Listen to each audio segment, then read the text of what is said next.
Cette liste, ce n'est pas bien évidemment ma liste. J'ai accepté d'en prendre la tête, mais c'est une liste faite de militants. C'est une liste faite de gens engagés. C'est une liste faite de gens qui tous ont, à un moment ou à un autre, témoigné de leur attachement à la patrie, de leur engagement pour la France. La numéro 2 de ma liste est Madame Hélène Grimaldi. C'est une retraitée dans la communication dans le bâtiment, si je ne me trompe pas, dans le bâtiment et les travaux publics, mais c'est surtout pour nous la présidente du Cercle franco-hispanique, fondé en 1984 par son défunt mari Olivier Grimaldi, qui était un ami personnel. Le Cercle franco-hispanique a pour vocation, à une époque où on parle d'Europe, de rapprocher les nationalistes de deux des plus vieux pays d'Europe, la France et l'Espagne. Parce que d'un côté ou de l'autre des Pyrénées, les problèmes sont souvent les mêmes. Et il est bon de savoir se tendre la main dans les moments difficiles. L'Espagne et la France furent de grandes rivales dans les siècles passés. L'Espagne fut un des plus grands pays d'Europe.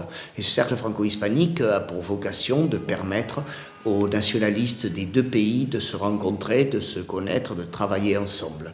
C'est quelque chose d'essentiel et qui justifie en soi sa place de numéro 2 sur cette liste Forteresse Europe. Mais également, Hélène Grimaldi est la présidente de l'association des Cariatides. Les Cariatides, ce sont les femmes nationalistes, c'est une association de femmes nationalistes qui aborde le nationalisme à travers la question de leur féminité, c'est-à-dire non pas le féminisme échevelé, multicolore que l'on rencontre aujourd'hui, féminisme que j'allais qualifier, sans faire un jeu de mots un peu osé, de sans queue ni tête, c'est le réel féminisme, le féminisme des mères de famille, le féminisme qui donne un avenir à nos enfants. Un enfant, ce n'est pas juste la procréation, c'est l'éducation. C'est ce féminisme enraciné. Ce féminisme qui est si bien résumé par ces 4 cariatides qui portaient les rectilions d'Athènes et qui sont les piliers véritablement de notre société. La femme est le pilier de notre société et les cariatides veulent remplir ce rôle sous la direction d'Hélène Grimaldi. Le mouvement des cariatides a rejoint les nationalistes il y a quelques années, juste après la création du mouvement des nationalistes et même à la création. Et Hélène Grimaldi est un guide pour ce mouvement par sa personnalité et son travail. Le numéro 3 de la liste Forteresse Europe est Maxime Sagnal. Alors Maxime Sagnal est un ami et un militant qui a choisi le chemin le plus difficile, c'est celui qui consiste à transmettre la culture. C'est un libraire. Cette profession qui disparaît petit à petit. On ne lit plus en France. On a oublié les livres. On feuillette parfois sur Internet quelques articles, ou mieux, on écoute quelques vidéos. Eh bien, Maxime Sagnal, lui, offre, à travers sa librairie des arts enracinés au Puy-en-Velay, tout un panel de livres politiques, culturels, historiques. Organise des conférences et fait partie de ce que j'appelais tout à l'heure ces corps intermédiaires, c'est-à-dire ces points d'ancrage de notre belle civilisation française au travers de nos terroirs, au travers de nos villes. Donner la culture aujourd'hui, transmettre la culture, c'est un pari osé, c'est un pari difficile et c'est un pari qui mérite d'être mis en lumière. C'est pour cela qu'il est le numéro 3 sur notre liste. Danielle Weber est une cadre retraitée, une militante engagée depuis les années 70, engagée initialement à Paris dans l'équipe qui était encore une équipe post-gaulliste des années 70 autour de Pompidou, puis après 1972 militante aguerrie du Front National, inlassable du Front National de Jean-Marie Le Pen bien évidemment, puis ensuite militante du Parti de la France et enfin colistière. Elle s'est présentée à plusieurs élections, c'est quelqu'un d'expérience, c'est quelqu'un qui a travaillé toute sa vie, c'est quelqu'un qui a été capitaine de la marine marchande également, donc qui représente ce que l'on peut appeler cette France du travail, cette France du courage et cette France de l'engagement politique. Luc Vacherat, vieux militant nationaliste depuis les années 70, était un ancien cadre supérieur dans le monde social français. est président du clan et surtout ancien trésorier de l'œuvre française, dernier trésorier de l'œuvre française, de ce mouvement créé et présidé par Pierre Sidos, dont je vous parlais il y a quelques minutes et qui fut mon mentor en politique. Luc Vacherat fut blessé. Il fut blessé en 1988 pour avoir voulu rendre hommage à Jeanne d'Arc, une horde de nervis, de terroristes, puisque après tout c'est le Fonds de garantie des victimes des actes de terrorisme qui avait pris en charge les dommages-intérêts à allouer aux victimes. Une bande de terroristes donc avait chargé le cortège de l'œuvre française lors de l'hommage à Jeanne d'Arc en 1988. Je rappelle que depuis 1920, l'hommage à Jeanne d'Arc est une fête nationale, au même titre que le 14 juillet. C'est-à-dire que des représentants d'un groupuscule terroriste se réclamant d'un État étranger, l'organisation juive de combat, qui était une émanation de groupuscules ultrasionistes, a pu en France, dès 1988, attaquer les participants à une fête nationale au prétexte que ceci aimait trop nos trois couleurs, notre patrie. Luc Vacherat fut grièvement blessé lors de cette attaque et dans le monde actuel, avec les dérives que je vous ai rappelées, il me semble essentiel et important de lui donner sa juste place sur une telle liste. Je rappellerai que l'un des agresseurs, qui fut bien évidemment gracié, amnistié quelques années après les faits, malgré sa condamnation, est aujourd'hui un des promoteurs du sionisme le plus sauvage en France, celui qui considère que le petit Palestinien, ma foi, a comme choix la valise ou le cercueil, et sert les intérêts d'un État étranger, Israël, sous couvert d'action politique en France. Je vous présenterai très brièvement, parce qu'il va pouvoir se présenter lui-même, il est à côté de moi, le colistier suivant, qui est notre ami Henri Massol. Henri Massol est un défenseur du maréchal qui va maintenant prendre la parole. Écoutez, je me présente, je m'appelle Henri Massol, je suis membre de l'association ADMP, Association de défense du maréchal Pétain. Donc son objet, je le répète pour ceux qui ne le connaissent pas, révision du procès du maréchal Pétain et réhabilitation de la personne du maréchal Pétain et de son œuvre en tant que chef d'État. Donc, ce qui me motive, moi, ce n'est pas une action d'ordre nostalgique, complètement anachronique. Vu ma génération, je n'étais pas né en 40, bien évidemment. Donc, ce qui m'intéresse, moi, c'est la défense. C'est un problème de défense historique, de vérité historique, et un problème de défense juridique, notamment de liberté constitutionnelle, liberté publique, comme vous en a fait état notre chef de liste. En quelque sorte, je suis un petit peu un membre associatif, et je dirais même de nature quasi-patrimoniale, car nous sommes dépositaires de tout le bien immobilier du maréchal Pétain pour défendre sa mémoire. Et par-delà, on essaye de véhiculer toutes les valeurs que le maréchal a pu inculquer au peuple français, suite à l'étrange défaite, comme disait Marc Bloch, face à l'effondrement des descendants actuels de la Ve République, quoi. Je précise qu'Henri Massol témoigne de sa fidélité au maréchal Pétain par le simple patronyme qu'il porte.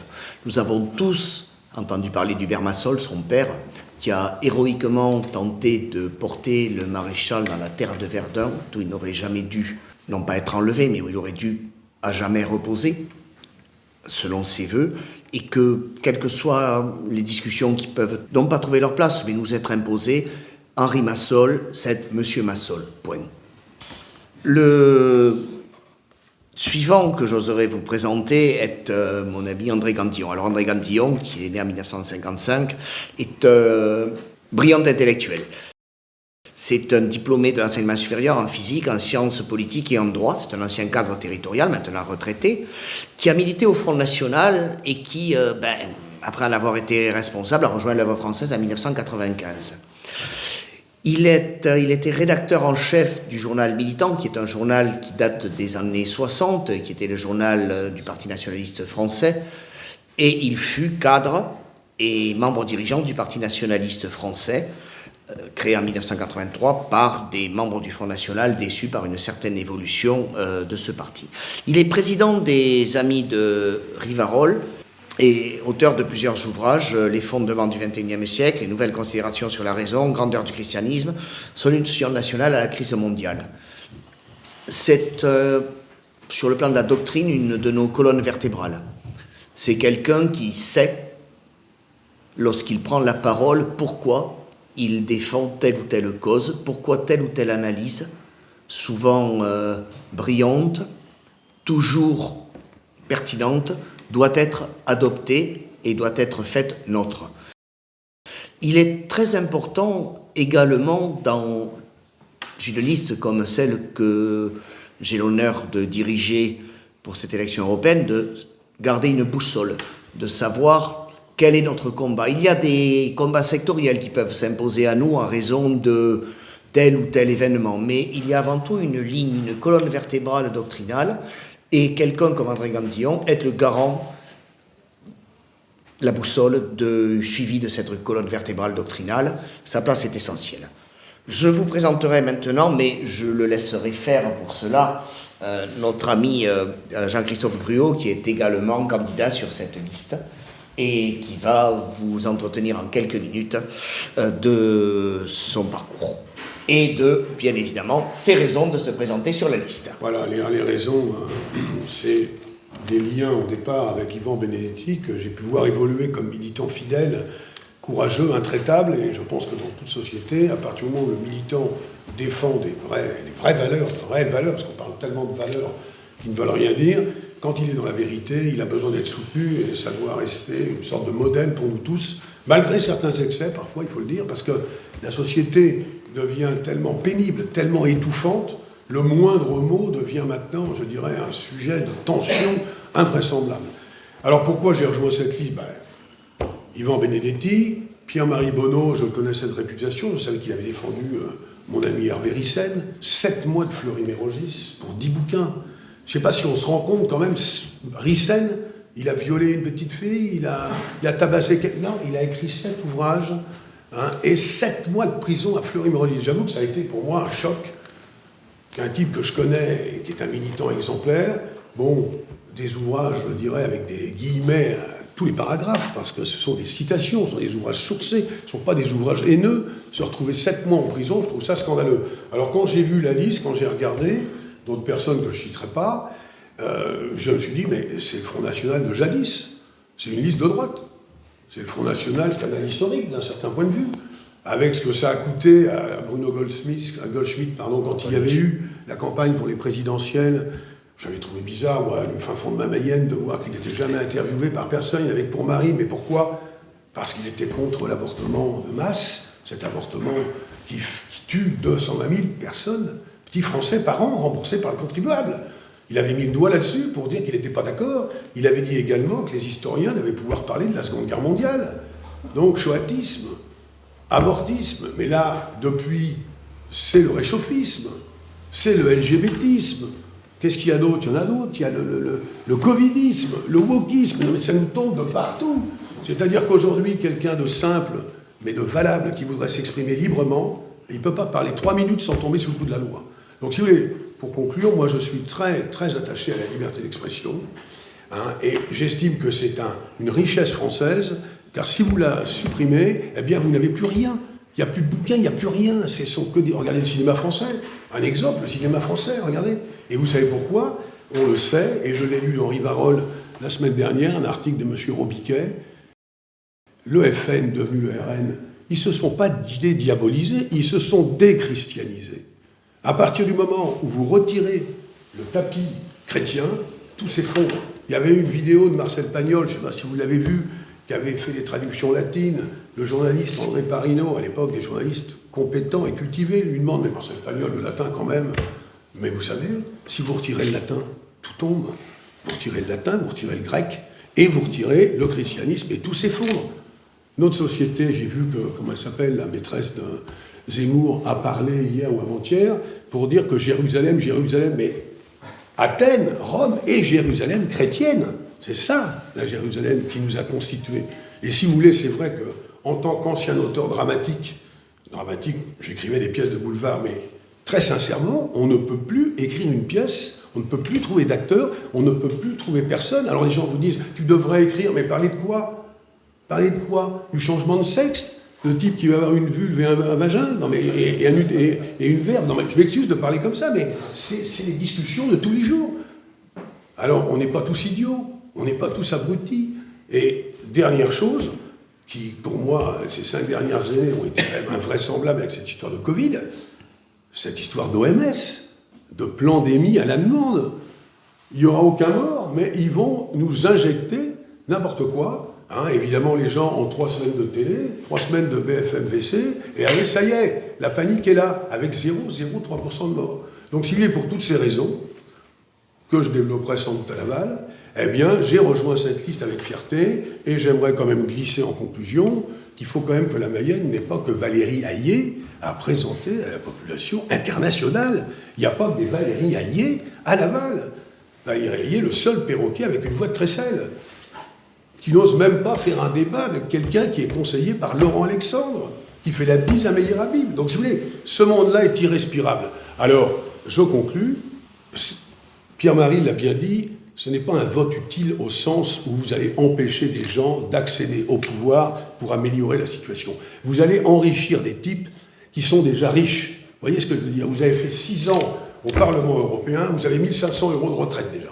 Vous imaginez ce que c'est? 1 500 € de retraite pour 6 ans de présence dans un luxe invraisemblable, car j'ai rencontré des gens qui allaient à Bruxelles, 338 € à chaque fois que vous vous pointez, en liquide. Sympa quand même, hein? Ça fait du 22 000 € brut, en tout compris par mois. Un type, déjà, j'ai vu à Laval quand j'étais conseiller municipal, déjà un type à 1 500 € net par mois, il est mou. Il n'est plus le même. 1 500 €, plus vice-président de Laval Aglo, 3 000 €, plus conseiller départemental, 4 000 €. Mais la vie est belle. Mais il y a des problèmes. Ah non, tu comprends pas, il n'y a pas de problème. Mais non, il n'y a pas de problème. Tu as 5 000 € net par mois, et on voit bien que ces élections européennes, c'est le pognon. C'est le pognon, et c'est ça le problème. Donc, je m'arrête là. On fera campagne en Mayenne, mais c'est la seule liste anti-mondialiste, et c'est la seule liste qui accorde encore à l'humain une place prépondérante. Voilà.